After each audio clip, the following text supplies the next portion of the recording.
The NAFTAA Podcast. Sometimes it may be good, sometimes it may be shit.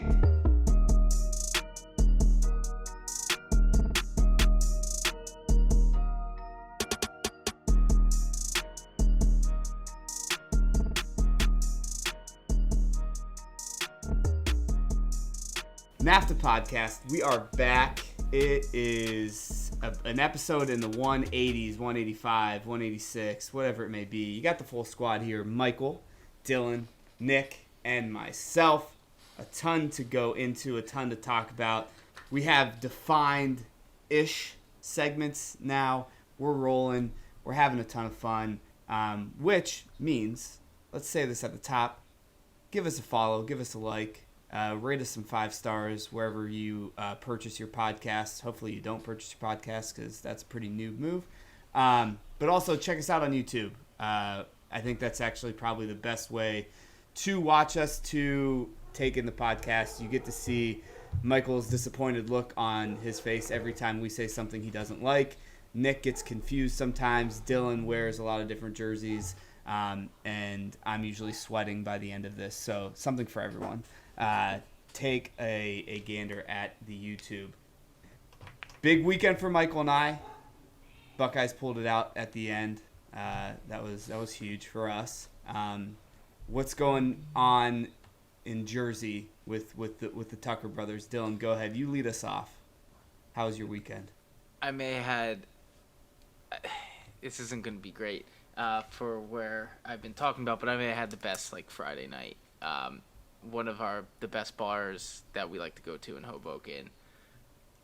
It was boys' night, and we walked in, and it ended up being Taylor Swift night. Nice. You want to talk about a vibe? I may have had the best time, just bopping around, singing, drinking my ultras, not realizing that it was a precursor for what my Sunday was going to turn into, of her just being all over the TV. But in terms of big brain ideas that bars should do, it was a really good idea. Yeah, so I had a good time. Let me jump in there. Big news out of the Swiftie camp. Travis Kelce being a Cleveland boy, and you have 2 Ohioans on this podcast. What is your knee-jerk reaction to that relationship? There's good songs that can be written about athletes. Damn, you don't think it's forever, huh? Do you? They looked like an 8th grade kids who didn't know how to actually hold each other's hands walking out of the stadium. So, bro, she was doing top tier mother sucking up to in that section. She was cleaning up after she was jumping around. There's the funniest video is when he scores a touchdown and she's going crazy, and then you just see her look down at the field and go, "Let's fucking go!" Yeah. It's so good. It's so good. I tried to explain this to Alexis because I think, obviously, women-on-women crime is on the rise, and it's terrible in this country, and you should support all women. Alexis was making fun of her, and I tried to explain to Alexis, I was like, "Homegirl, this person's been famous since 12. She doesn't know how to live life. She doesn't know how to cheer at a This might be her first football game she's been at since she was 12. She's like, goal, and they're like, no, touchdown. No, seriously, but this might be the first football game she's been at that she didn't have to perform a halftime show at since she's 12. She doesn't know how to do society. That's why I want to give her a pass on the hand-holding. Plus, they don't want to make it official yet. They snuck her out in a popcorn bin. That's not true. Yeah, that's definitely true. No, I'm believing it. For her height, it's not possible. Because people can't Yeah, come on, Dylan. They can't. And for those of you not watching YouTube, I'm ducking. That's not how I'm getting taken out if I have that much money. Just saying. I never thought the day would happen when I'm a Swiftie apologist. I will say though, I've come in contact now with a lot of the fans, and by contact I mean I'm seeing their content. Taylor Swift fans are nuts. I almost said idiots. They're not idiots. They're just nutty. Why do they care? Who's nuttier, Swifties or, I don't know what you call them, but Britney Spears defenders? Swifties. Yeah. Britney Spears was Free Britney's a real movement. Yeah, Britney Spears was taking advantage of very obviously in a horrible way for a lot of time. You're allowed to be a little bit crazy about Britney Spears. Yeah. Yeah, and honestly, the person who had the most fallout on that was Brittany herself. Because if you've seen some of the videos lately... Lately, as in, like, the last 72 hours? Yeah. I didn't see 72 hours. What's going on there? Let's just say that a lot of people go to places with the buffet, not for the buffet, with what she was trying to do in her living room. Have you not been following her for the past year, dude? No, I just saw this most recent one was pretty wild. Okay, all right. Are we a pop culture podcast now? I think we may be, based on all of the albums that are our covers now. Glad that we got the Swiftie thing out of the way. Nick, big weekend for soccer, for coaching, I'm assuming? No, I mean, it's been a torrential downpour for 72 hours here. Manasquan's basically half underwater, right? It's just been nonstop raining. But no, we had two big things this weekend. Had one of the most awkward and weird, bizarre weddings I've ever been to, where all I'll say is the bride at one point said, "God, I can't wait till this is over." Halfway through the reception, in a very business-like manner, and then did a bunch of moving and packing because, boys, this is the last ep that you will be seeing this backdrop. I'm finally not going to be moving out of the house here, my own place. So we got a little new background. Well, he's a big boy now. Yep, and I say that, and then come May, I'll be right back here anyway. But, winter rentals come to an end. Love it. No more Brooks Robinson in the background for probably no one listening to this podcast, because no one listening to this podcast is over 65. You mentioned the weather. I do want to ask one thing. I should have asked you this like off the pod, because it has nothing to do with anything that we talk about. There's a capsized boat in Manasquan. What? I saw this video of the waves being really bad, and something capsized. I didn't know if it was a real thing. That makes sense. I mean, there's a couple of the inlets here can get pretty. The Manasquan inlet can get pretty wild, but the Point Pleasant inlet, like, do you ever see the inlet that's down in Florida? I'll send it to you guys when we get off. But there's an inlet in Florida that has its like own YouTube channel, and we've watched it for hours and hours on end. Just some of the stupidity and wildness, and the Point Pleasant inlet makes this channel too, because the inlets here can get pretty insane with people doing stupid stuff in stupid weather. Gotcha. I believe it. I'll look, but I mean, I barely ventured out of the house. Today was the first day of the house. Terrible. It was more of a middle of the night type of thing. It was at the beginning of the hurricane hitting the East Coast over here, and I saw it. It was like a TikTok. It capsized. Anyway, look, everyone listening, next week, the pop culture and estuary podcast that we're going to be releasing will be a big hit, and you guys can take a listen to all the inlet talk and all the Taylor Swift talk as well. Good mention on the weather. It is getting pretty shitty around here. It is also getting colder. That means one thing in the Premier League. It means that the games are more important. We're deeper into the season, if you want to call match week 6 deeper in the season, I guess. And, we had a lot of interesting results. But first, as always, for the past 4 weeks, let's start with our dudes of the week. We're going to go Whitaker to Tucker. For this one, I'm going to lead us off. Michael goes second. Dylan, you can go third. Nick, you're the oldest. You can go fourth, get the double pick. And you know where I'm going to go with this one. If Dylan's the Chelsea apologist on the Dude of the Week every once in a while, I'm going to take the screwdriver and twist it, the knife and twist it, however you want to say it. Ollie Watkins, shout out to you, my guy. Shout out to you, my boy. 73rd minute goal, getting the 1-0 win over Chelsea. Talk about throwing gasoline on a fire. You'll love to see it. And that's all I'm going to say, because we have a ton to talk about Chelsea later. But shout out to Big Ollie. The only people more happy for him than Aston Villa fans were everyone that hates Chelsea, and then every other Brentford fan as well, because they still love the guy, as we saw in Philly. Michael, who you got? I'm sticking with a similar thing you are here. I got the man, Malo Gusto. Perfect VAR decision, absolutely a red 100% of the time. Couldn't have happened to a better team. See you later. Nice loss. Damn. All right, a little tongue-in-cheek with Michael. Dylan, round 1, dude of the week. I didn't think he'd fall to me, but I will be taking... I didn't think he'd fall to me. I'm just saying. I'm going to be taking Son. He's been absolutely on fire. I might be taking all Spurs players, to be honest, this entire one. But I don't know. 2 great finishes, and if he didn't get, I think, a little injured, there'd probably be the hat trick, and we'd be saying a different tune about how that game ended. But I love me some Son. That was bad. I shouldn't have said that. Worst things have been said on this podcast, mostly by me. Absolutely. Nick, pick one. Who you got? Got to go with an old man showing respect to old man. Johnny Evans, 200th appearance for United. Had a sick header that was actually taken back by VAR, but a legit left-footed, weak-footed assist to Bruno. Obviously, the finish was damn good as well. Why shouldn't we just keep him and put Harry Maguire in the fucking corner and just leave him there? So, which leads me to the next one. We talk about club loyalty. Jamie Vardy. Jamie Vardy, due to the week, all-time troll this week. All-time troll. Scores a pen for Leicester to win 1-0, and then sprints the entire length of the pitch to troll the Bristol fans. So, yeah, Jamie Vardy, loyalty, knows where his bread is buttered. Sticking with him and the Foxes.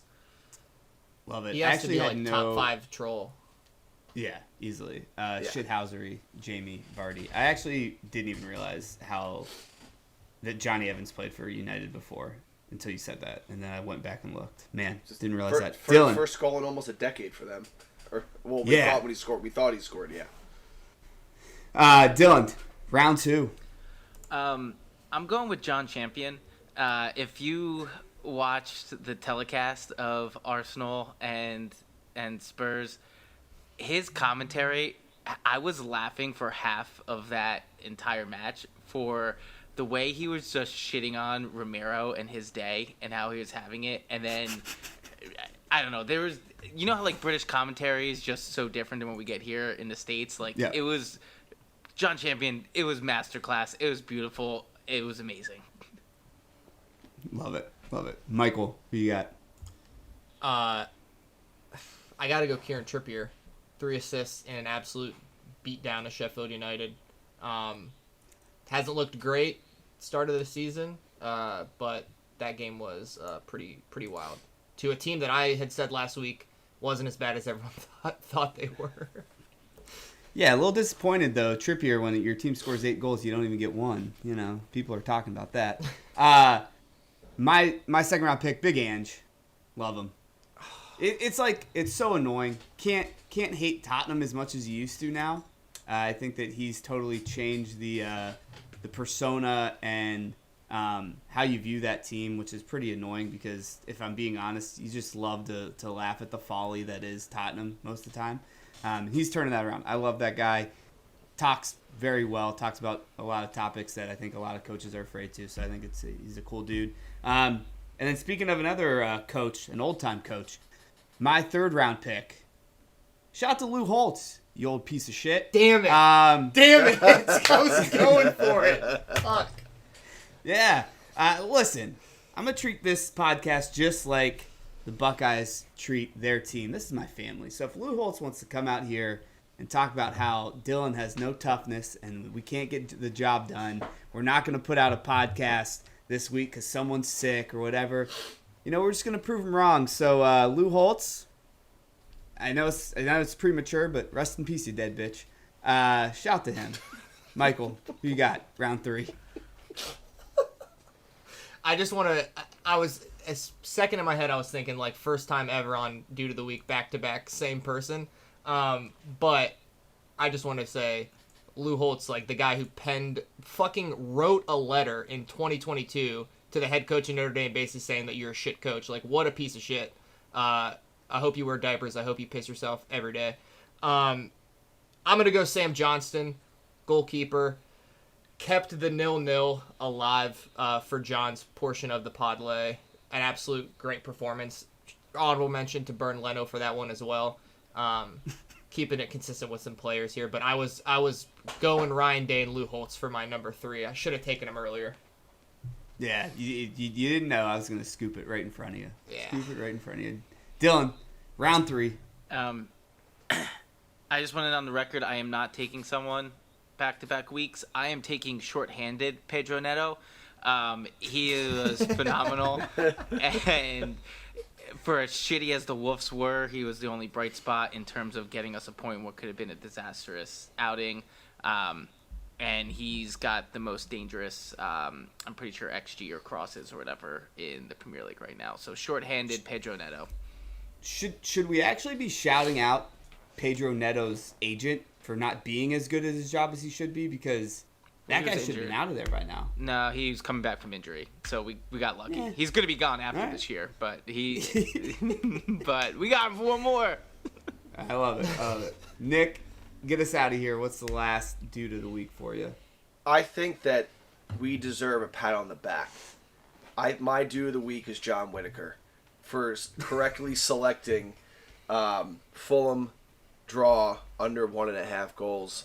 I hope you bet it. I hope you took Alexis out to dinner on it. I hope that you enjoyed yourself on that bet. If not, I have a filler for you to take you off dude of the week. No, I got some money off it for sure. Attaboy. All right, you can stay. Yeah, you can stay. Yeah. Who's your honorable mention? If you don't mind me asking. Gillingham, who is second in League 2, yet they have 8 goals for, 8 goals against, somehow second in the league. Yeah. Through 9 games, I should add, by the way. It's through 9 games, so that's how that works there. That's crazy. Yeah. I need some of that sauce. Yeah. Shout to Gillingham, a team that will forever be tied to Man City lore because we were down in the 2nd division and beat them to be able to come up and then come up again, pause. So then we got the takeover. So Gillingham is always a team that I look back at and I didn't like Man City back then, but thank you for the setup we have now. I have one honorable mention as well. Whoever cut up and edited that 2nd episode of Welcome to Wrexham this season, that needs to be submitted for an Emmy. I cried. I started crying in the 2nd minute of it, and I stopped crying 20 minutes after it was done. It's not sad. It's really happy, but they talk about a few of their fans that have autism, and then the striker Paul Mullen's son has autism, and it kind of weaves this story throughout. It's pretty touching, and we can transit on this pod. We are so good at podcasting. We're so adaptable that we can shout out Lou Holtz for his future death in one sentence, and then also have enough, EQ to just understand a beautiful piece of art, which is episode 2, season 2, episode 2 of Welcome to Wrexham. Guys, dude of the week. Nick, what you got? One more thing? I'm gonna do all that beautiful wordplay you just threw out to us there. Yeah. Did anybody else pick up on Paul Mullen basically saying he's having marriage issues while talking about his child? Yes. Yeah. And Michael and Dylan, I don't know if you guys have started watching it. Yeah. So it was and I feel bad for the man, but it was one of those things where it's have you ever talked to your friend and he gives you a detail that you didn't ask for? And you're just oh, that's something you just need to get off your chest, huh? It was not something I think that they were prying about. He was just it's been really hard. By the way, my wife and I have hated each other for the past 3 months. We're at each other's throats nonstop. Yeah. It's actually, I think, the terminology he used. Yeah.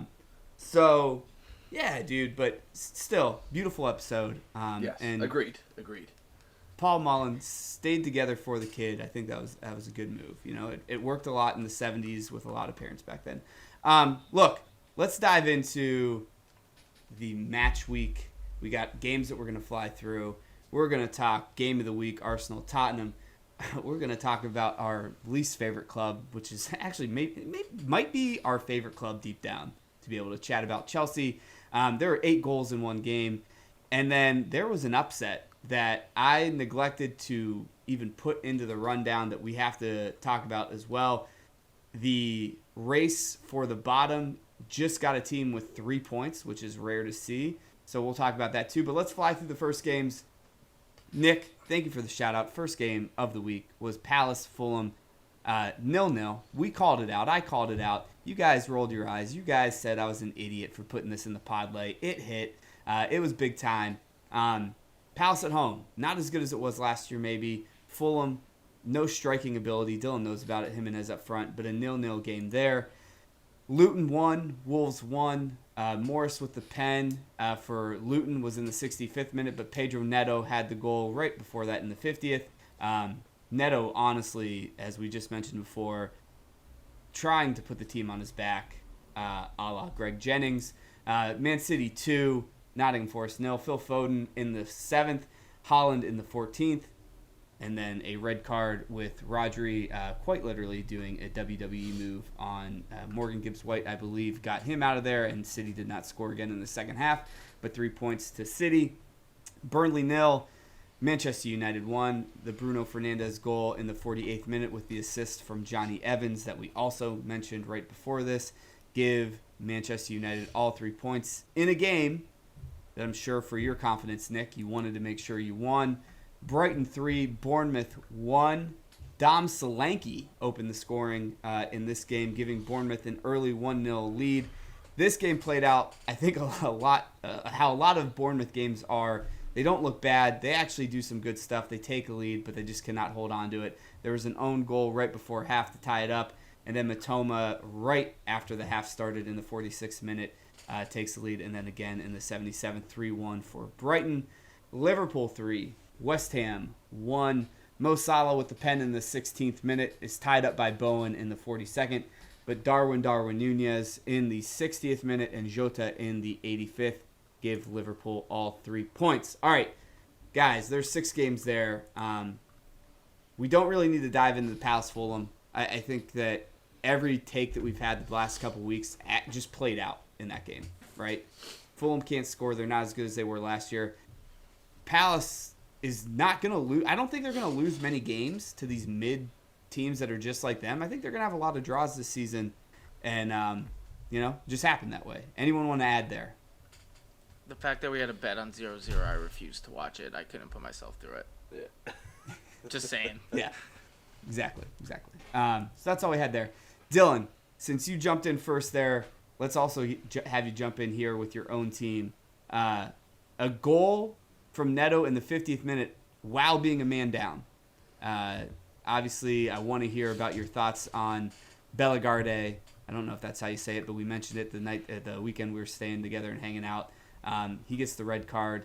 What was this game like watching? Is Luton actually a low-key wagon? Should we be worried about Luton? The three of you, probably not. However, one, we're very lucky to have come out of that game with a point. We looked like absolute garbage. Like, I think we went in there expecting...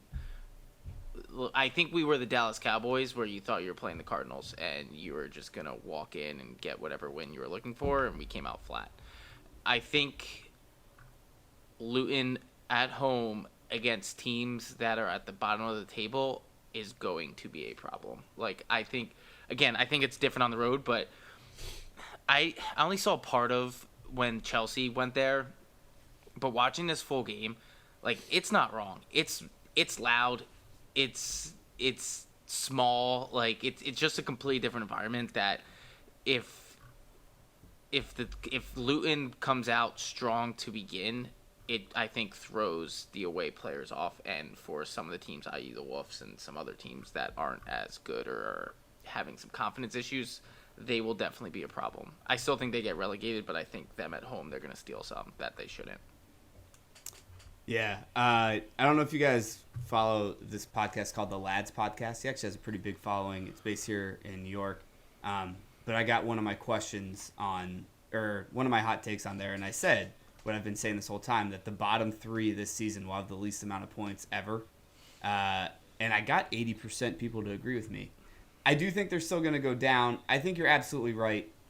If you're getting 3 points at Luton and you are Wolves and you are Everton or Sheffield United or, I mean, honestly, Burnley at this point, we got to see them play well against a team that they're equal to.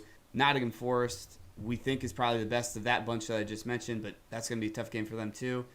That'll probably be one of the tougher games on the schedule, and it's just ironic that I do think Luton is still the worst team in the league, right? Well, I mean, we did have to do a handball to let them score. Like, I don't think they actually would have scored if we didn't fuck up. So, but we didn't deserve to win that game. in every facet because we get dumb. We got rid of one midfielder, gave him to you, who's now apparently a superstar, and then we brought in another one who looked good, and then decided that he wanted to get a dumb red card. So might as well get it when we play you next.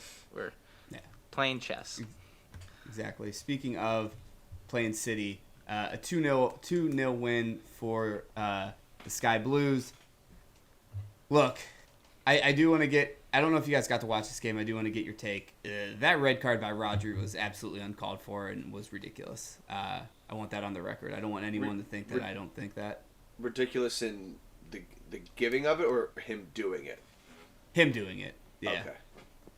Like, if my club and the people that run it aren't going to be on the right side of history, I at least will. I got to pick that torch up.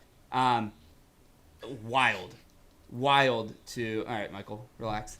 I mean, you guys just give all your money to charity and don't buy anyone. I get it. I just thought it was wild. It was just stupid. Just dumb. Like, it was a Deshaun Watson-esque play in the middle of a soccer game. Just made no sense. Don't get me started. low ball IQ. Low ball IQ on that one. I'd be careful talking about Deshaun Watson and balls, man. And having... Yeah, true. Very good point. We're not rubbing them, though. Look, Rodri just... Our mothers listen to this. Yeah. Yeah, they're proud of how quick we are. Rodri just usually is one of the smarter guys on the field, and this was just a miss. It was a mess. Phil Foden looked great. I'm glad that he's getting a ton of run. Grealish is getting back into the squad. Doku still looks really, really good. Julian Alvarez still looks really, really good. And I think that we're still playing, and Haaland's only playing decent. He's not even playing that well right now. So, look, I'm not going to shy away from it. We're head and shoulders above everyone else right now, and I don't know if that's going to change. So, that's the Manchester City report. Anyone got any takes there? Nick's wearing a Man City jersey right now. What? You don't get the joke? All right, don't worry about it. It's all right. Tune in on YouTube, and you can see it. Michael, do you have anything to say? Just Rodri did a Casemiro. Yeah, that's all. Yeah. That's all really. It's just a Manchester thing, you know. Yeah. But yeah, I mean, I think you guys are. You don't have De Bruyne. Like, I'm trying to think of your injuries. You don't have Stones. You don't have De Bruyne. You don't have Grealish. There's two others I know. You don't have Kovacic, who was like starting at the beginning of the season, and then somebody else. I have a little bit of an injury argument that we can get into a little bit later. Well, don't worry about it, because we're going to transition to a full Manchester City podcast now, and every IG will be about every injury. I mean, every team has injuries. We're going to get into one right now, Manchester United. But first, since we're on the topic of Man City, if you guys remembered back in the summer, we did a Man City preview with a man named Crunk Chocolate. I'm actually going to be on his lit stream for the Shades of Blue podcast this Thursday. We'll post something. Check that out. We're going to talk about the best and worst jerseys this season, a few other things, the Champions League, whatnot. So that'll be a Thursday night thing. If you're able to listen, please do. Shameless plug over. Manchester United. Let's get into it. Burnley, they traveled to Burnley. This was at Turf Moor. Bruno with the goal. Johnny Evans played really, really well. I almost said Johnny Fernandez. Johnny Evans played really, really well with the assist. Nick, give us the rundown on your squad. Turf Moor's never easy to play at, and obviously we're not playing well. I've completely, in 7 days, had a complete renaissance of how I'm thinking about this, where I'm no longer in panic mode. It's let's just figure it out and get the job done. You know what? Maybe last week I'd be freaking out about 1-0, where Burnley definitely had some really great points of possession. But we're just going to have to grind it out. I'm not going to complain about injuries like someone on the other side of the city, you know, or people down the southern part of the country. We're just going to figure it out and get the job done because, you know, we're Manchester freaking United. This is Manchester United. Yeah, something like that. Johnny Evans was, I think I texted you guys, I was like, well, this looks like a draw. And I think John responded with, this looks like a loss or something like that when I sent the lineup over, which I very easily could see. But Johnny Evans was a nice surprise. Bruno's Bruno. Hannibal was awesome. Like, really excited for him to finally get some run because we've been hearing about him for years. Marcus Rashford's a little scary to me right now. Like, he needs to put a ball in the back of the net because he's super wasteful. He's either shooting when he shouldn't shoot, or he's trying to get too cute and play Højlund in sometimes when he shouldn't be really. He seems to be really kind of just back to where he was 2 seasons ago, banging his head against concrete. And this is the first time I've gotten to see Højlund play really the whole game, and I love this dude. He just works his ass off. I think he gets in some really great positions. You know, if he puts up 10 goals, 12 goals this year, I'm pretty pumped up. You know, and I think we found some, I don't know if this is the striker of the next 10 years, but he's definitely someone that can be solid for us over the next few seasons and help us grow. And now I'm just kind of curious if we end up actually buying, seeing all the rumors with, what's his name from Atleti? Why am I forgetting the goalkeeper? Jan Oblak. It apparently is. They've been in conversation for a January move now. That's like the whole thing the last 24 hours, which is kind of wild to me. But overall, it's a win. I think we just got to take them how we can get them until we get a full squad back at this point. Michael, I feel like you're fiending to jump in, but before you do, can I ask you guys are both goalkeepers. Can I ask like a weird question? I feel like, I don't know.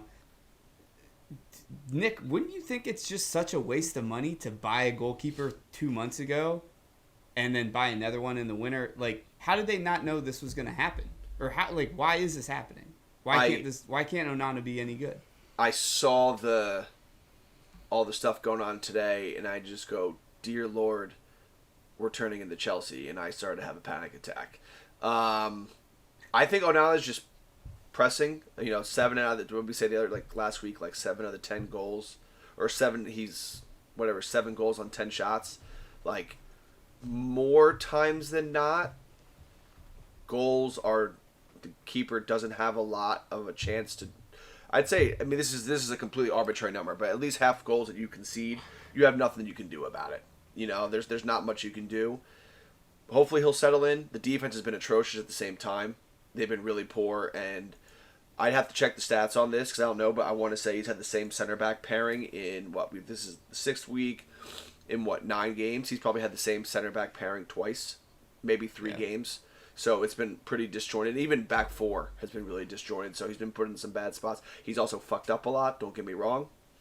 Yeah. And I'm just going to rely on history, as the history teacher I am, that De Gea was pretty poor his first 4 to 5 months, and Rio Ferdinand said, "Who the fuck are you, and what are you fucking doing?" To paraphrase his first 2 months, and that obviously turned out well for us. So, yeah. Can I ask a goalie question? And obviously, real quick, Scott McTominay would be Rio Ferdinand in this instance, obviously. Yes, definitely. Dylan, you mean striker Scott McTominay? Yes. Yeah, big time.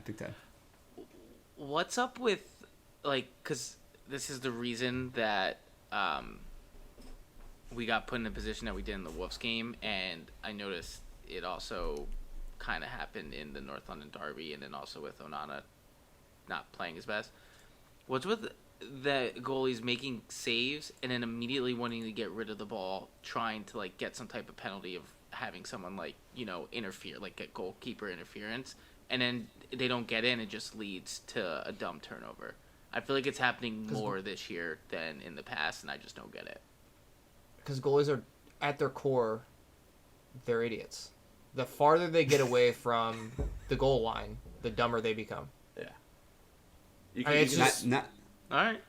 I'm just saying. I don't know. I've been noticing it more, and it's annoying me. Is all. You can blame Luis Karius. It's his fault because everyone thinks they want that Kareem Benzema moment. Yeah. Well, to get to your goalie thing, Nick, I'm obviously a goalie apologist. I have been forever since I've been on this pod. If, for example, the 2 goals that Raya gave up in the North London derby, not his fault. I mean, the first one was couldn't do anything about it. The other one was a breakaway. It is there are obviously some mistakes that you accept. We accept when Ederson makes a mistake because the upside of that is so great. We accept when Alisson makes a mistake because the upside of that is so great. Onana has not had a performance so far, and he's only been there, however many games, that has allowed him to have a bad game. So people go, okay, no problem. Like, the upside is still so good. Some of those saves, or like lack of save, is crazy. And I think also when you come in and you, I don't know if he did on purpose, but you so clearly like get the fans behind you because you fucking scream at Harry Maguire. Like, you gotta back it up a little bit immediately. And like, not saying he's a bad keeper, I don't think he is. He does make some dumb mistakes, and he has in the past as well, like with other teams. But you gotta have a run of performances that are good before people like give you the benefit of the doubt. And the Oblak thing is not gonna help. Like, if I saw that this morning and I was like, that's crazy. Like, I think that's ridiculous that you would even try to do that, because you clearly want to transition to a ball-pling goalkeeper, and I don't think Oblak is that. I think Oblak's a great stopper. Yeah. But like, you're reverting. Like, you got a guy who's supposed to be the guy. He's fucking up a little bit, and now it's almost like you're saying, no, we don't want to do that now. We want to go back to where we were, and that's just lack of progression. It's very British. It's very 2023, where like you're not letting something work the process out. Like, give him the season. Like, if he's bad all season, like, well, that sucks. But like, it's a new adjustment. Like, dude, like Milan, everything you say, I agree with Michael. But like, playing in Inter Milan and is not the same as playing in England. It's not the same pressure. It's really not. And hopefully he starts to come good soon, because we need it. Because there's definitely, with the defense we have, there's going to be moments where, I mean, look at De Gea the last 10 years. How many? He was Player of the Year 3 out of 4 years in a row. Like, at one point, like, if that's your Player of the Year, free agent. Yeah, which he's going to retire, which is insane. But also, his wife makes all the buku bucks, being the pop star that she is. So. Yeah. If you guys are looking for a play out the back type goalkeeper, can't wait for the first start of Zach Steffen at Manchester United. Dylan, also, just to answer your question with not just a different answer, I think that there's so much emphasis now on counterattacks that I think that is like why you get the goalie running up and then trying to find like the one man who broke to the middle or the outside that's all alone. And I agree with you. It never works out that way. Michael, we got Liverpool 3-1. I feel like West Ham has been a bogey team for you guys in the past a bit. I could be wrong on that, but for some reason it just popped in my head. Maybe. So give us your breakdown before we hit the last one and go into the big games. I think this was still Joe Gomez at right back, no Trent, which is big for us. Joel Matip's still at center back again. That's like Konate's just better at this point. I think Curtis Jones is playing incredibly well. He's basically playing himself into that team regularly now. Gravenberch came on for a little bit. The Salah-Nunez partnership, again, like, Klopp finally said something about it this week. Nunez just fucking works. Like, he just runs, he presses, he does all the defensive stuff.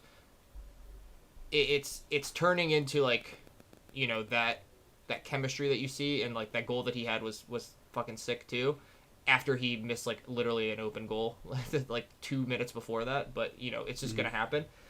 Glad to see McAllister got an assist. I thought he's been a little bit shaky in the midfield, but yeah, I think West Ham is actually good. The Bowen goal was really nice. I don't think there's like a ton you could do when someone just like sacrifices themselves low like that to get that ball in. But I'm glad we kind of, at 1-1, I'm glad we kind of took the reins back and started making chances again, because last year I could have seen us giving up another goal, trying to press real hard, and then going down 3-1. So I thought it was a really good performance, and I think the one thing is every single game I've seen him play, he's been outrageous, and I'm more and more impressed with him. I think Szoboszlai is going to be a monster. Yeah. The consensus at my Notre Dame Ohio State barbecue this weekend from our good friend of the pod, Ian, was he just likes watching him. He was like, when he's on the TV, he just smiles. He's like, he's great. And then he had some bangers for Hungary over the international break here as well. Real quick, before we dive into the other ones. Brighton 3, Bournemouth 1. Matoma with 2 goals with the brace. That's pretty big. But, again, we've talked about both these teams ad nauseum. We think Brighton's really good. I want to ask real quick on the rundown how good. We also think Bournemouth's not bad. I feel like the schedule's been pretty tough here at the beginning, but they got to be pretty proud of how the team's played. So, look, Brighton right now sits in 3rd. They're in the Champions League spots. They had a real shaky first game in Europe last week, but I think that was kind of more of a nerves thing than anything else. Nick, are they staying in top 4? Are the Seagulls for real? And then we'll go to Dylan and Michael. Do I think they're for real? Absolutely. Do I think that they finish top 4?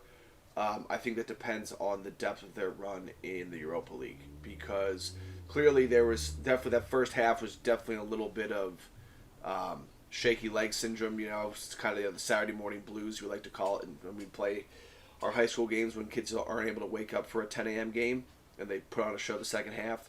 So seeing them bounce, you almost want to play. You would prefer to play them coming off a Europa League week, just because the depth might not be there, or your legs are not used to being that heavy. So finding a way, I think a better team can take better advantage than that. So depending on their depth and depending on how far they go in Europe, I think will definitely have a significant impact on where they finish. They will finish top 6 without a doubt. Depends where they finish. Dylan? I think this was a prototypical Brighton game. I think they had, to Nick's point, a European hangover for whatever the hell that game was midweek of having a sloppy defense, but then they know what they're supposed to do. They know what their role is, and once I guess it's more this. If you're gonna beat Brighton, you can't let them see the ball go into the net once, because if they do that, they're gonna just keep attacking and keep moving forward. And I think, at least at the moment, they deserve to be where they are on the table. Yeah. Michael? The thing with Brighton is I don't know what I think he's just way smarter than us, which no shit. They just play so many different people so frequently. Buonanotte just started this game. Welbeck's in the cam position. Adingra's on the left side. Ferguson's got to start. That's probably who your actual striker is, but they come off the bench. Ansu Fati, Matoma, Pedro, and why you're kind of why isn't Matoma just playing? He's your best player, one of them for sure. But I just think De Zerbi, I think he really likes just guys getting time and not getting time 10 minutes left in the game. He's you're gonna start today. We're gonna see what you can do, and sometimes it works and sometimes it doesn't, but I think they have so many players that can just shuffle in that they're going to win games. They're going to, finish, high up the table. They're going to win the games they should, obviously. Not a team that I would ever want to take a player prop on, because I don't know who's going to start. For sure. Yeah. So but yeah, I think top 4 is for sure possible. I think top 6 for 100%. Yeah, De Zerbi's rotation, very, very good. I was just even looking at the past few games. Not many substitutions, to your point, after the 85th minute. A lot of them will get 20 minutes a run, 25 minutes a run, and the rotation's really, really good. Take a look at this strategery. We're going to shock and awe with these 2 games. That was a reference that probably Nick only got. Brentford 1, Everton 3. Decore with the goal in the 6th minute. Matthias Jensen tied it up. Everton had the lead in this, which is wild, and then they win it. Tarkowski in the 67th, and then Calvert-Lewin in the 71st, and then a Sheffield United 0, Newcastle United 8, a touchdown and a 2-point conversion. Longstaff, Byrne, Botman, Wilson, Gordon, Almiron, Gamarish, Isak. No repeat scores for Newcastle, which is probably even more impressive. Let's go back to Brentford first. Look, man, they were holding on beginning of the season without that striker, without Ivan Toney, but giving up 3 goals to an Everton team who have Beto starting up front and not even DCL is interesting. I know DCL scored in the 71st, but that back line for Brentford not really playing very well together. Michael, is Brentford in trouble? Do we need to be ringing an alarm bell? And then after Michael, let's go to Dylan because you got the only friend here that's an Everton fan. I think this is a little concerning just because I don't think Everton are, very good at all. But I also think like how Brentford play, like this is not like complementary to how they want to play on the break and stuff, like having to like break down 4-4-1-1 or whatever this was. That being said, I mean, Everton still, their XG was 1.90. That's really good. Scored 3. That's the first time they've exceeded their XG probably in a long-ass time. Mm-hmm. I just don't see them being consistent. And I think it's going to come down to them or Burnley. If I'm going off of just this first like 5 or 6 games, them or Burnley, who is going to be like that last team. And I trust Company with 0 Premier League experience as a coach, at least, than Sean Dyche. Like, I don't know. All right. Well, Dylan, I know Hank's got a kid. You probably don't talk to him as much, but did he have anything for you after getting the team's first win?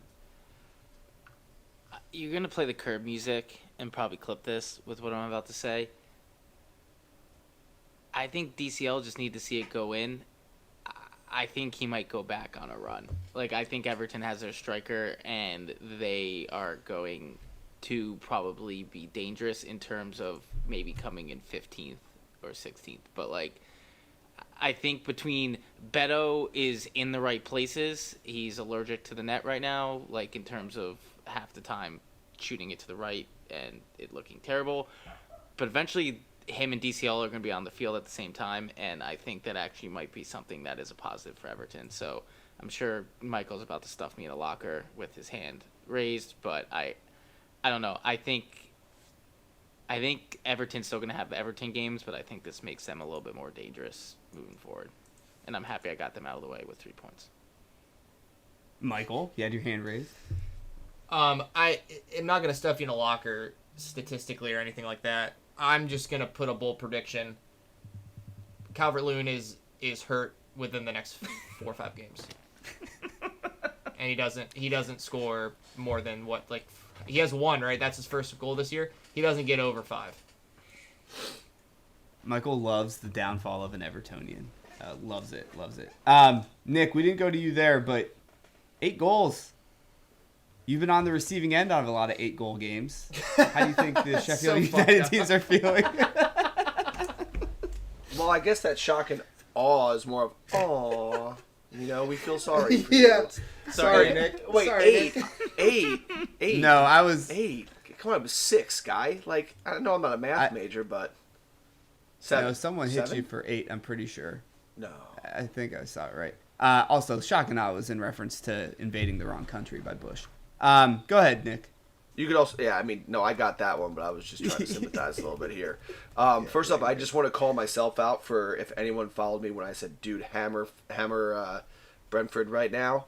Because, I took the losses on that one, so thankfully you didn't. But anyway, to Sheffield, to this point, they were talking about the broadcast, like, they've been pretty solid defensively. If you look through their form through the season, 2 goals to Tottenham, 2 goals to Everton. They really haven't been getting blown out. They've been playing decent, and then just out of nowhere, just to give up to lay a snowman. This is what sucks, but I think the next few weeks will set the tone for the rest of the season for them. Because if you can bounce back, you'll be fine. Or at least you'll be there. Give yourself a chance. This could very easily snowball into like losing 10 or 12 in a row, and it not being good for them. Also, kudos to Newcastle, because that was really impressive. And VAR handball, obviously Anthony Gordon thinks he's a basketball player now. No. Sorry. You're good. Talk about fighting through being sick, Fighting through being sick a little bit here. Maybe Newcastle's good on weeks that they don't play in Europe. Or they do play in Europe. I don't know. Maybe they just get a little I don't know. I honestly didn't get to watch the game, so I just kind of listened to it on the radio a little bit when I was driving around. We did a lot of moving yesterday, so missed out on a little bit of the watches. So. All good. I mean, the Premier League teams were actually wholly underwhelming in Europe this past week. But, yeah, I think the most impressive part, too, is 8 goals, 8 different players. Not like Sheffield United had a red card. Like, it was 11-on-11 the whole time. So, Michael Trippier, too. Had, 4 assists? 3 assists? 3 assists. Michael, get the last point, and then we'll go into our next game. Yeah, Nick, apologies. It was 7. We didn't want to go for 2 on you guys. We kicked the extra point like a good sport. Well, I appreciate your compassion there. Yeah, I think the last time it was 8. It's happened the first time in the Premier League, 1992. Liverpool beat. I want to say it was Blackburn, like 9-0, and it was 8 different scores. Stevie Nicol had 2 goals. Shout out to Stevie Nicol. I thought it was when we beat Ipswich was the first time 9 got put up in league. No, I'm not saying 9. I'm saying 8 different scores. Oh, yes. Sorry, I heard wrong. All right, let's get into what everyone has their claws out for, and in the cartoons when they're putting the napkin around their neck. Chelsea 0, Aston Villa 1. Ollie Watkins with the lone goal this game for Villa gets him the win, 73rd minute, like I mentioned before. Malagusto had a red card in the 58th. It was controversial. It didn't, in my eyes, really look like a red card that bad. Every Chelsea whatever will tell you they looked really, really good this game. They had some chances. I love them. Raz, go somewhere else, buddy. It didn't work out. It's not working out here. It didn't work out. And then I had 2 other things, and I'll send it to you guys because I feel like I wax unpoetically about Chelsea every week, and people are probably tired of hearing me. 1, whoever is telling Poch what to wear, you need to be fired right now. Double-breasted on the sideline with that body type doesn't work. Trust me, I've done it, all right? You got to be more of a triangle. Shoulders got to be bigger. Waist got to be smaller. You look awful, and the blues don't even match. Plus, you paired it with orthopedics on the feet, straight black orthopedics with a 2-colored blue top, double-breasted. You look like shit. And then the one thing I will say to add to this is on TikTok, I was interacting with a creator who has a lot more followers than we do, but her name is Melina Dadovic. I definitely got that last name wrong, so I apologize to her if she ever hears this.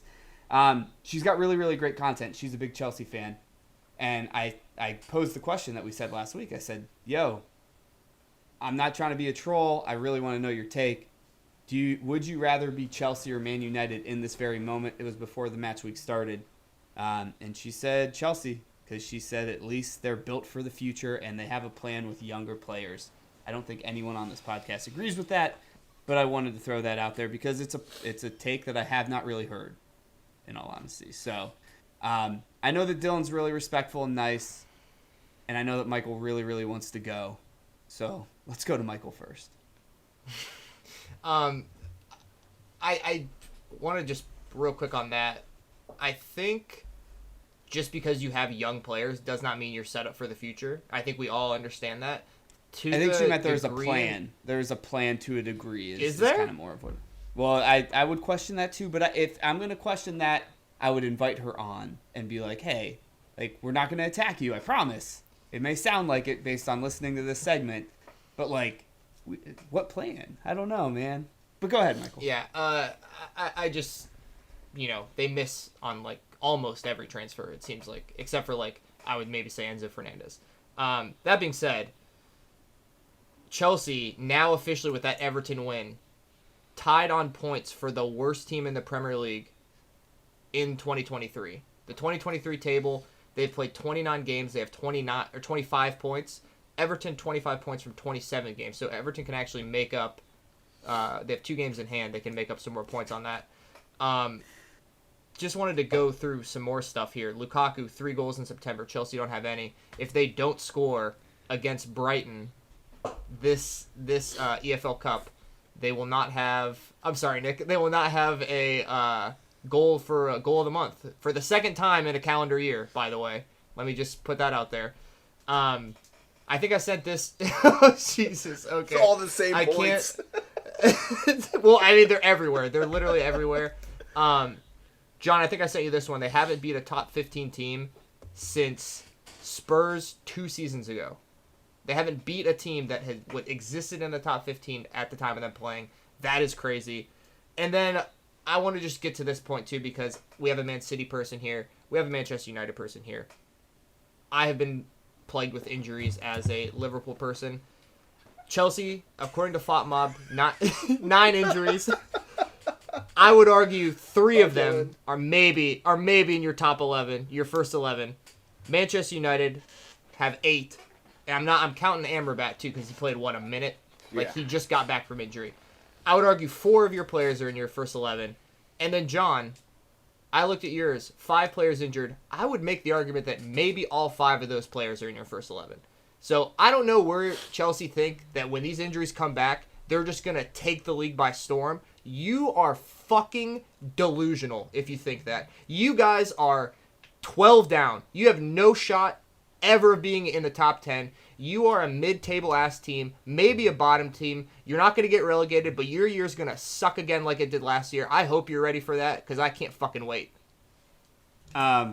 Two other quick points. One, I think Erling Haaland has more goals than they do for this calendar year as well. I think he's at 54 and they're at 53. And not to shout him out, but the call out just how teams. It's not a big deal. Yeah. Anyway, but to kind of call it out again because I just think it's bad content. It just isn't good. The London is Blue podcast again put out the injured 11 and said, where would this team finish? And I wanted to respond, 18th. 18th. You got that team gets relegated. I just don't know based on what they have seen from any of these guys, what makes them think that they're going to move the needle.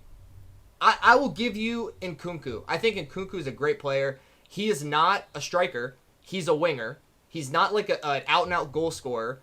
Nicholas Jackson, he can't... I mean, the clip of him hitting a 300% bigger goal, which would have made his shot go in that, TikTok, that's every shot he takes. It's Alexi Lalas right there for you. That's Timo Werner 2.0. Yeah. It's so insane, how they constantly move the goalpost of their expectations and how we'll be okay because at this point we'll get this guy back and whatever. Yeah. Half their people are fucking defenders. They can only play 2 center backs. I don't know what they're thinking about doing. The defenders are the best scorers. Yes, actually, good point. Does anyone Premier realize League Republican Party? Does anyone realize that ultimately it's clearly a culture issue because whenever people leave Chelsea on transfer, they tend to be better. So it's something that clearly has gone regime to regime because this was also an issue before Bowley came, in my opinion. But for sure, I don't know. Yeah. And it's all and also it's the part where I think some people on this podcast don't think Poch is an amazing coach. I don't think he's the worst coach, but I don't think he's where he was with Tottenham. But the other thing is I think he's someone who needs time to rebuild this, and I don't think he's going to get it, which is just going to put them countlessly in their loop. So they either need to bite the bullet and fight through all of this, and they might actually make it to the other side. The real thing to watch out is, do they actually have the patience to do this? Because if not, we're going to have this conversation for the next 4 or 5 years. Yeah. I think, Dylan, that's a really good point with it being culturally. Because, she was nice enough to give me her take, and I want to respect it. And, I would love to actually have her on and be talk us through this. But I do think that the well has been poisoned there to an extent. It has to have been. And again, to your point, that's what I was thinking. I was I know that I'm going to see someone post Poch out this week and then next week. And we've said this the whole time. What's important about this Chelsea team this season and getting the system going, I know he's only had 5 games, and getting these players going is their first 7 games for Chelsea were winnable, or they were teams that they should be competing with, or should be beating, in our opinion, obviously. And the next 7 are much harder. And if they don't have it figured out by then, man, it's going to be tough. But they might not have it figured out, but, like, I feel like Arsenal is a great example of this. Maybe not to an extent of, like, the toxic part, but, like, when Arteta started, like, think, 3-4 years ago, they were bad. Like, we were making jokes about Arsenal the entire time. But they were 8th. In a similar spot, they had... What? But they finished 8th. No, like, I get that. But, like, there was... But let's put it this way, because they could be, they're 14th now? Like, they could finish 8th by the time this season's done. But, like, in what I'm referencing, they were awful to start the year. They were young. They actually fought through it, and they eventually started to show some progression. And then the next year kind of was the same because, again, you're working through some growing pains. And then now look where they are.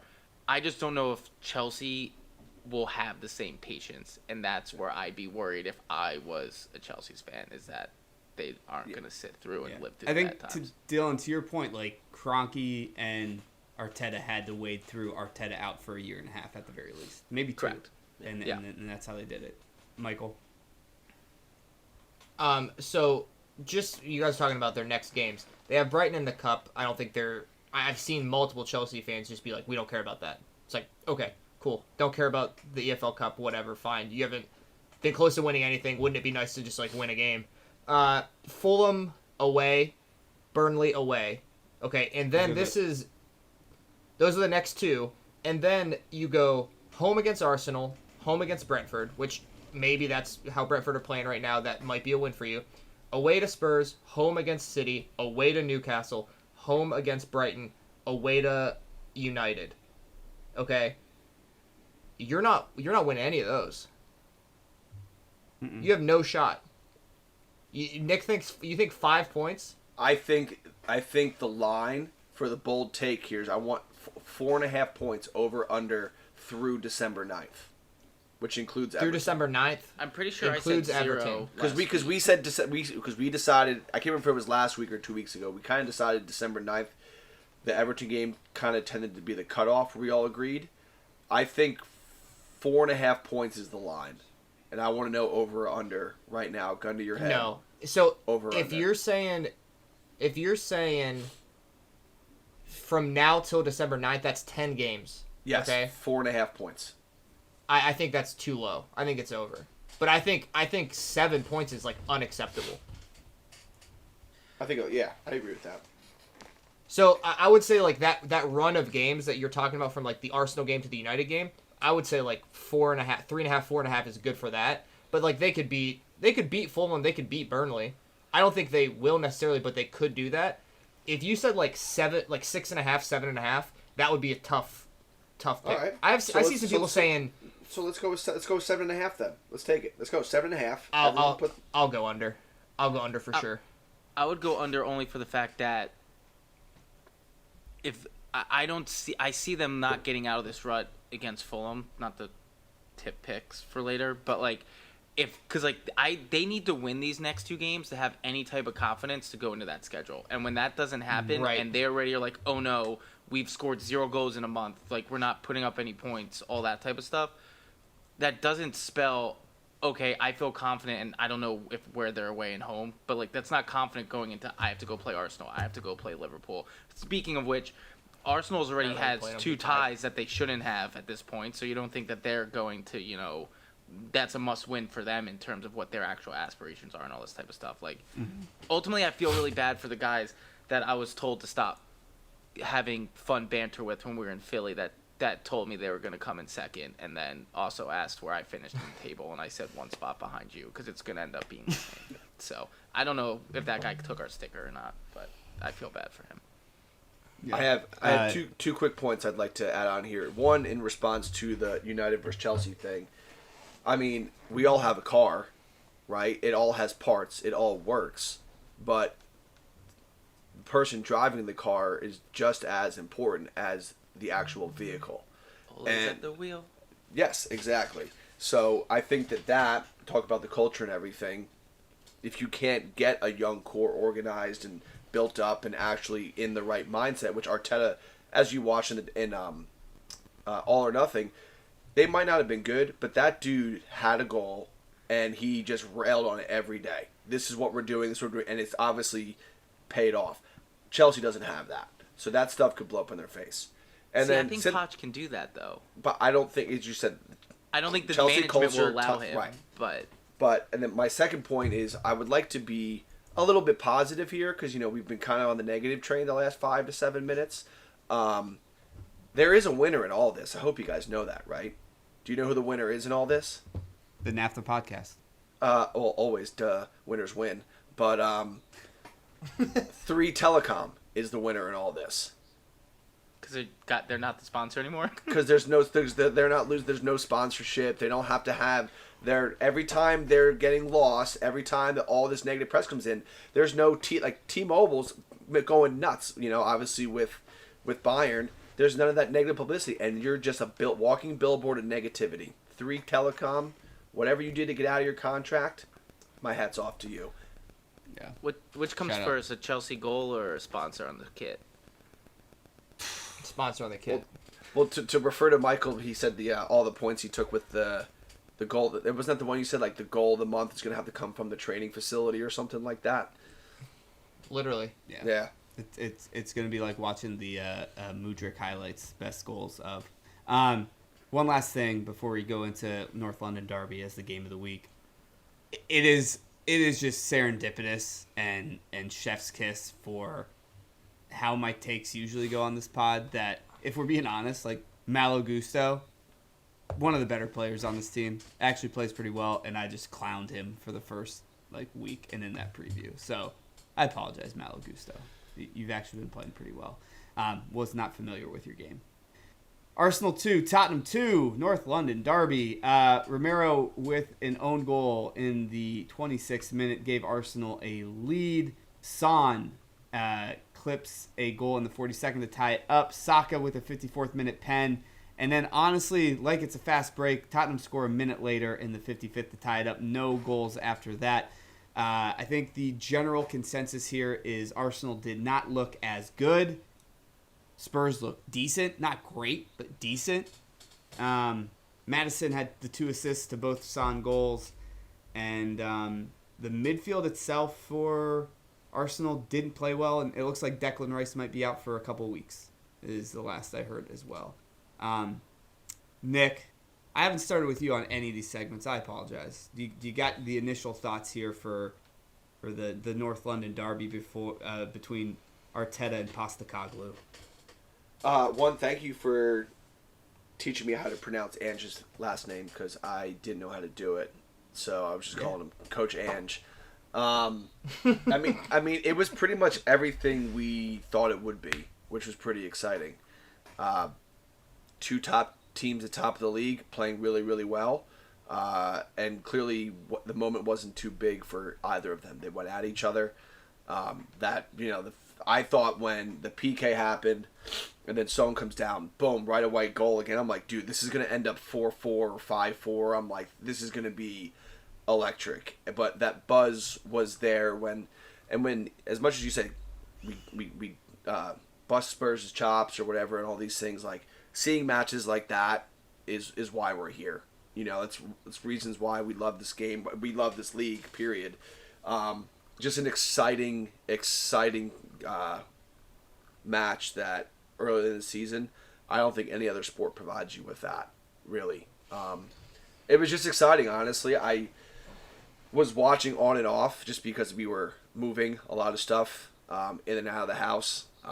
But when I was watching and listening, it was just exciting, and that's all I can really take away from it. The tactic, all those things, I'll leave it to you guys because I wasn't consistently viewing it, but it was as advertised, which is what we love to see. And a draw just keeps it 1 point each, which keeps Man United's top 4 hopes alive. True. Michael, what do you got? I think, obviously, Declan Rice going out at halftime, not good. Plays badly to Arsenal's system, Arteta's system, what he wants to do. I'm been told Arteta's a genius. I've been told he's the mind child of Pep Guardiola. I don't know on earth what Kai Havertz does. I mean, taking out Vieira, I don't know if he was hurt too, and putting Kai Havertz in was worse. I mean, just straight up, like I don't know what purpose he serves. The thing that I guess I would be concerned about with Arsenal is, you know, if you're looking at the stats, XG 203 to 1.46, 1.25 of that is, or sorry, a lot of that is the penalty. You didn't score a goal from open play. I guess the own goal, the Romero own goal, whatever, but it wasn't on target. You know, take that, I guess that technically is open play. I don't know what I'm saying. I just think Spurs right now are in a really good moment, and that Son and Maddison partnership up there, Son is lethal. Maddison is a great playmaker. He's like everywhere. I'm low-key hoping he has an injury and can't play against us coming up here. Don't say that. Say that maybe his wife's pregnant and they have a kid. That's nice. Okay, his wife's pregnant. I hope he has to go to the hospital to see the child when we play them. But only for that game because I do love watching him play. But yeah, I think I actually thought we predicted this. I thought it was at Spurs, which is why I picked a draw. I did not read the thing correctly.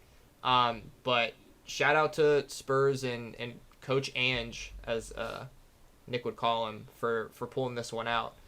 I think they're really good. I think they actually have a chance to push.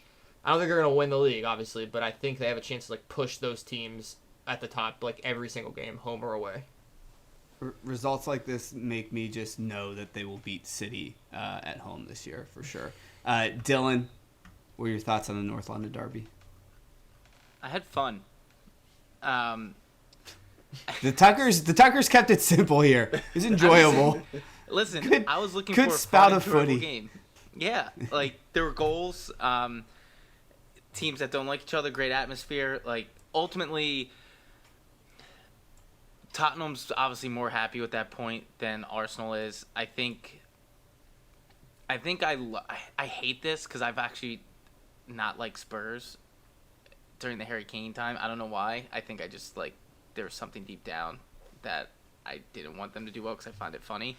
I was sitting there actually rooting for them in this game, which I didn't expect to happen. And I think it's because, like, with Ange, they finally, I think, have more of an identity of they're unapologetically going to keep going at you. And if goals happen, they happen. And I very much, I think, respect that and like that. And I think you guys brought it up before.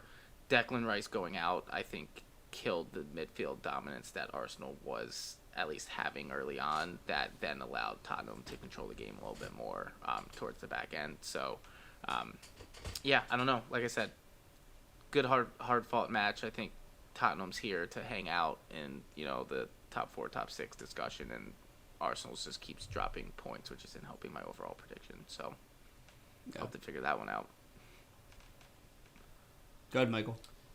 The other thing too, sorry, you usually call on us. The other thing is watching this game and like just on like a personal level, I see myself like reading the names of players and stuff like that, and I'm just more impressed with Basuma, Sarr, Udogie even getting that like yellow card like pretty early, having to deal with Saka on that side. I think Van de Ven is like a really good defender.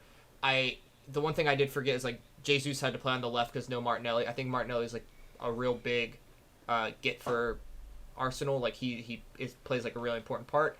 And then I think Jesus instead of Nketiah in the middle, like that's where he wants to be more than anything else. But again, like even like Kulusevski, who like I think is a very hot and cold player, like they all just look so much better. And maybe it's because Arsenal did so well last year that I'm just like they don't look even close to as good as they did. Yeah. I mean, you mentioned I think it was City, United, and one other team with injuries. Was it? It wasn't Arsenal, Chelsea? right? Because I was just Well, no. To compare the Chelsea, like the Arsenal injuries, just those two. Yeah, the Arsenal injuries are big too. It's Partey, it's Trossard, it's Timber, and it's Martinelli. Like those are 4 players that are trying to get in that top 11. How they rotate, you might not have all of them in there, but They're part of that first rotation for sure. So that's a big thing too. The other thing I was gonna say, somebody please free my man, Emil Smith-Rowe. Like, go on a loan, dude. Go play. Go to Wolves. You guys could use them. You guys could for sure use them. We're not allowed to take people on, FFP. Yeah, true. And then before we move on to our predictions, I did see one really funny social media. I think it was a Twitter post or an X post, whatever you want to call it. Jorginho. Someone's got to revoke the Eno. He just goes by George now because he doesn't play well enough to have an Eno in his name. I think everyone probably here saw that. I don't know if you guys even shared. Was it shared in our thing? But I saw that somewhere. No, it wasn't me. Wait, all right. One last thing. Raya or Ramsdale? Who's it going to be going forward? I'll go first. It sucks because I don't think Ramsdale really did anything wrong. But Arteta surely wants to play Raya. You can tell. Like, I don't know. Anyone else? Do you like the clapping from the bench? That was such a fraud move. Like, such a fraud move. They're like he's such a good sport, and I'm like, bro, he is like clearly trying to like cope internally with the fact that he's no longer going to be the goalkeeper. He's well versed in PR. That clapping didn't happen after the save, though. That's what I don't understand. It didn't. They showed it after the save. They were showing him, but he was clapping, but it wasn't after the save. Oh, that's really weird. Really? Actually. I don't know. I'm going off of what I remember when I was watching live, and they were like showing him, and he was doing this because like I think something happened, but it wasn't after that save. The one he came like across the goal, like one-handed and correct. saved it. Yeah. Okay, because I thought it came after that. I thought that's what he was doing. So did I. I'm 75% confident in this statement. Okay. Either way, I think it's either really stupid and bad or just stupid and bad. That's fair. Yeah. All right, let's get into our predictions. Let's do the rundown. Another good week. Everyone's above 500. Dylan, back-to-back weeks. 8-2. Last week 7-3. This week leader in the clubhouse. This past week, you are still battling at the bottom with me. You and I are the bottom half of the table, but everyone over 600. It's hard to say. We want to be over 500. We're all over 600. Dylan sitting at 36-23. I am at 40-19. Nick is at 41-18. Michael 44-15. And has not had a week under 500 yet. Not had a week under 500 yet. Michael has not had a week under 500 yet. I just want to keep repeating that just so everyone is aware. What's wrong with you? Let's dive into it. I'm trying to get the game pick gods on my side. First game of the week, Villa's going to host Brighton. This should be a good one. Should be interesting. We all think Brighton's a low-key wagon. Villa still, I think, in the top 6. Michael, since you're the leader, lead us off here. God damn it. I didn't want to go first. This is tough because Villa pretty good at home. Actually, they're really good at home, but I don't think they've played anybody great at home yet. I got to go with Brighton, man. I got to stick with Brighton until they really disappoint me. Yeah, I'm doing the same thing. I'm going with the Gulls as well. Dylan, who you got? I was going to go with Brighton, but I don't like that we're all going with Brighton probably. Screw it. I don't like Villa. Go Brighton. All right. Nick? I'm going to subscribe to my post-Europe theory. We're taking Brighton here. Love it. Bournemouth is hosting Arsenal. I got Arsenal in this one. Dylan, who you got in this? Take the Gooners. Nick? Yeah, I'm taking the Gooners. Michael? I feel really, really bad for Bournemouth. I want them to get on a run of games with like 5 bottom half teams so they can get some points, but I got Arsenal as well. Speaking of Michael, our guy Craig, he's like in Southeast Asia now. They posted some good content. It's a cherry around the world. They've been calling it on Up the Cherries in all defensive departments. I've been watching it. The guy's hilarious. Got to get him back on. I love Craig. Craig's great. Craig's a good dude. Craig's crazy. Everton coming off a dub They're going to host Luton, where they can get another one. I am going to Dylan on this one. Dylan, who you got? Out of pure survival, I will be taking a tie. I do think Everton's actually going to win this game, but I will be taking a tie for the record books. Nick? If the venue was changed, my pick would change, but I'm taking Everton to win. Michael? Yeah, I think Everton are going to win because Luton is just that bad. I got to draw too because I'm pro Wolves as like my make-a-wish this season. I think I'm going to go on every podcast I can and be like, you got to be pro Wolves. I'm getting everyone behind Dylan. United. Hosting Crystal Palace. Nick, taking your boys? Begrudgingly, United. Michael? Is Amrabat's like back, right? Like he's going to start playing? I believe so, yes. Okay, if he's starting and he's like going to at least play like 2/3 of the game, I think it'll be a massive boost, so I'm going to go United. I'm going United as well. Love that Michael always has one game in here that he has to have someone else do some research for him here. But I got United. Dylan, who you got? Nick, it's going to look up. You guys are about to go on a roll, and it starts here, so United. Nick's probably loving that. Pick West butter in the parlay. Newcastle's going to host Burnley. Michael, you got Newcastle? Yeah, I got Newcastle. I got Newcastle as well. Dylan? I have Newcastle. Nick? I believe I took Newcastle as well. Yeah. West Ham is hosting Sheffield United. I'm going to take the Hammers, the Irons, whatever you want to call them. I got West Ham here. It's at home. Big win there as well. Dylan, who you got? I will be taking the Hammers as well. Nick? Samesies. Michael? Hammers, baby. All right.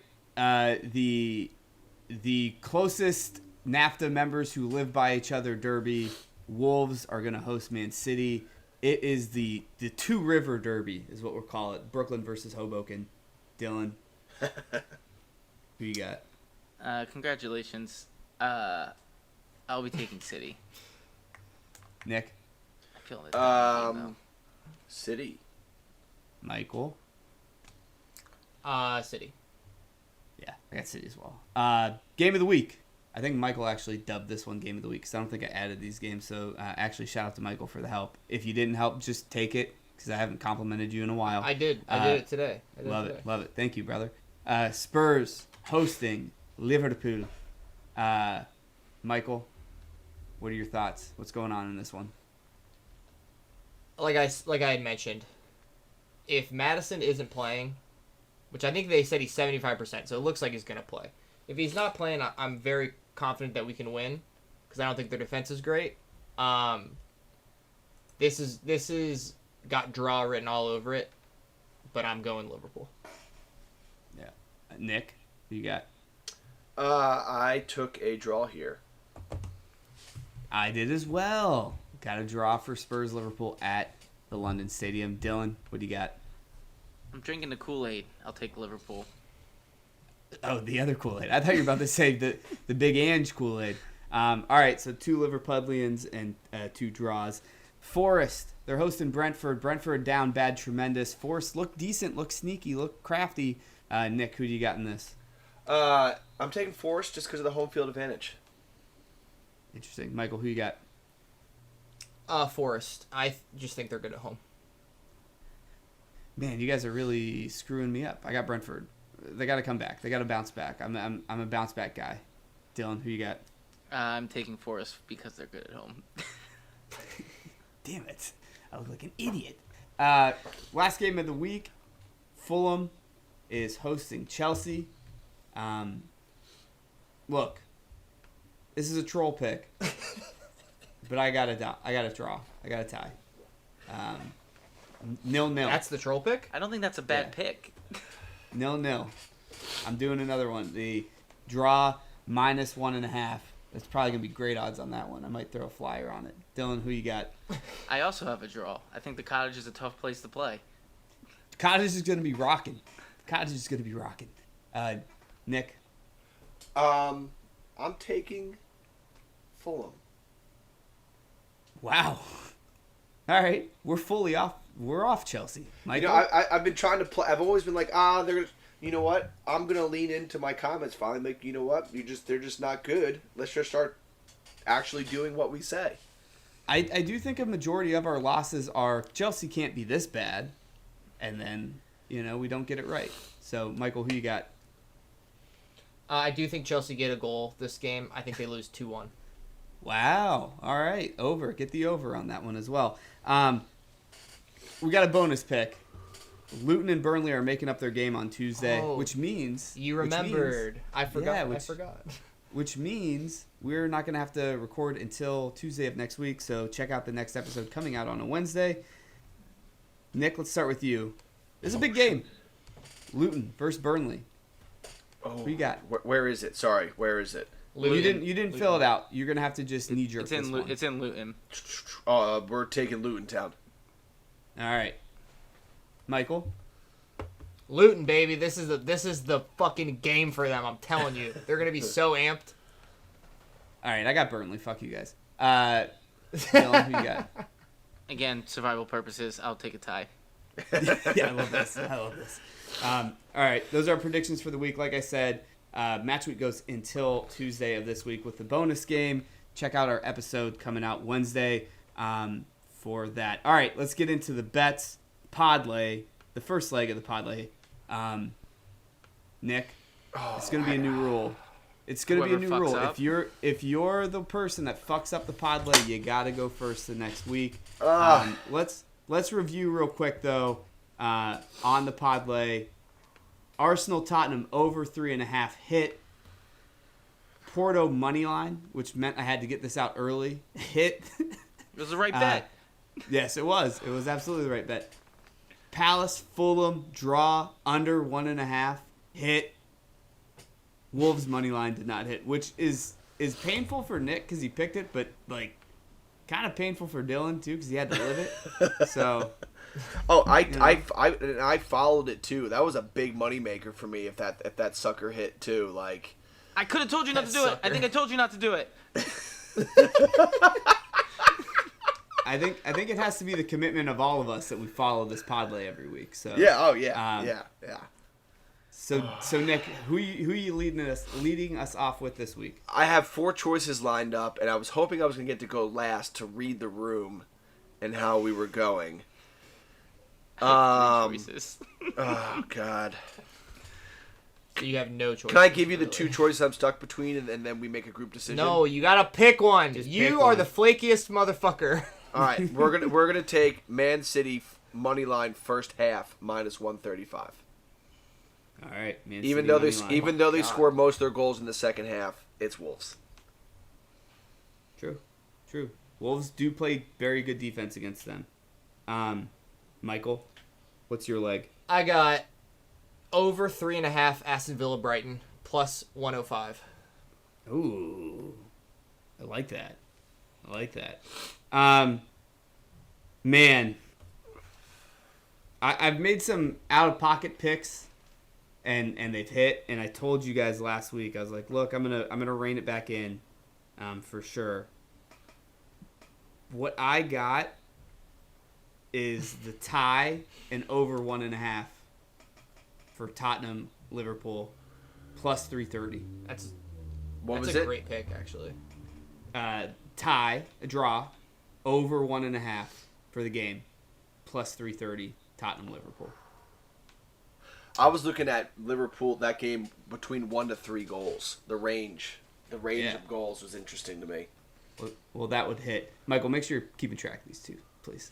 And then Dylan, what do you got? Well, I guess I can't do what I was gonna say, because Liverpool's last 3 games have ended 3-1 Liverpool. So I was gonna give you 3-1 exact score Liverpool, plus 1200, but we can't do that. So good thing I had 3 lined up. Would you like me to go with Michael's team or John's team? You can do mine. Let's put the onus on City this week. Cool, because I feel good about this one. Erling Haaland to score 2 goals, plus 200. Oh. Damn. Love it. So we got to go in here and make a same game parlay. Give me 1 second. My other one was Darwin Nunez to score, but I don't know if he's going to start or not. He'll start.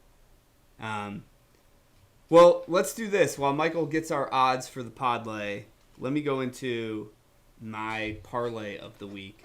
And look, if you followed the last one, we didn't hit it, but hopefully you broke the bets out. I've been doing that too, and I've hit a couple times now, and we got some money to play with.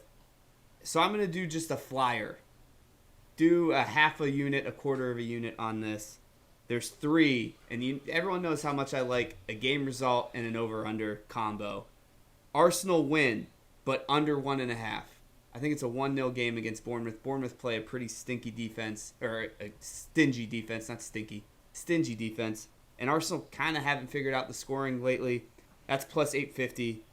I got the Tottenham Liverpool over 1.5 draw in here again. Like I said, it was plus 330. And then the pick of the week, I actually think that I wanted to put in the parlay, but I was like, look, I'm not going to put this on my guys again. Under 1.5 draw, Everton versus Luton, plus 1,100. I think if you're able to hit this, it is like plus 48,920. You don't have to listen to the pod anymore. Enjoy your island. Just go off, Kings. Dylan, what do you got? Not as bold. We'll start off with Man City to keep a clean sheet, plus 115. Do I know my woofs or do I know my woofs? So if that's plus money, you should probably take that. I'll be going against our parlay, but it's always good to hedge. Liverpool, I think, is going to win at plus 120. Until both Fulham and Chelsea prove to me that they can actually score, I will be taking unders in their games. Good thing they're playing each other, so we'll be taking the under 2.5 at minus 105. And finally, I think people think there's going to be a lot of goals in this game. I think it's going to be closely contested. The under 3.5 in Villa Brighton, minus 140. Love it. Literally bet against everything in the parlay. Yep. Yeah, it's a hedge. Big old hedge. This is what I'll be honest. This is what I had ready to go before, so I have to go with what my reads were, and then I have to ride with you guys because you told me that's what we're doing. Yeah, look, Dylan, you're plus 0.04 units. We're still warming up. Early in the season, 12 and 13. It has been the best year, but we got to figure it out. It's all right. It's all right. We're all predicting games very well. Michael, did you get our total for the parlay? Yeah. So right now you can't parlay any of the games yet. I think they usually let you do the parlay closer to when they start, but I did just find a plus 200 to replace what it would be essentially with Haaland's goal. You're looking at about a plus 4,500. Wow, love it. Big money. All right, like I said at the top, follow, like, subscribe, give us a 5-star review, share it with a friend. We're all about the grassroots out here. Take a look at us on YouTube. We break the podcast down into 5 smaller videos, 4 smaller videos, 6 smaller videos, however many it ends up being for the week. Dylan, get us out of here with a joke. What do the Bermuda Triangle and Chelsea have in common? Their goals are lost in the Bermuda Triangle as well. Cheers.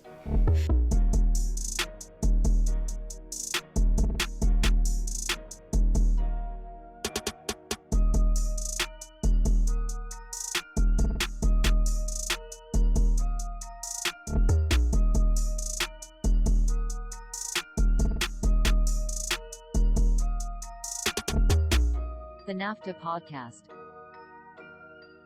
Sometimes maybe good, sometimes maybe shit.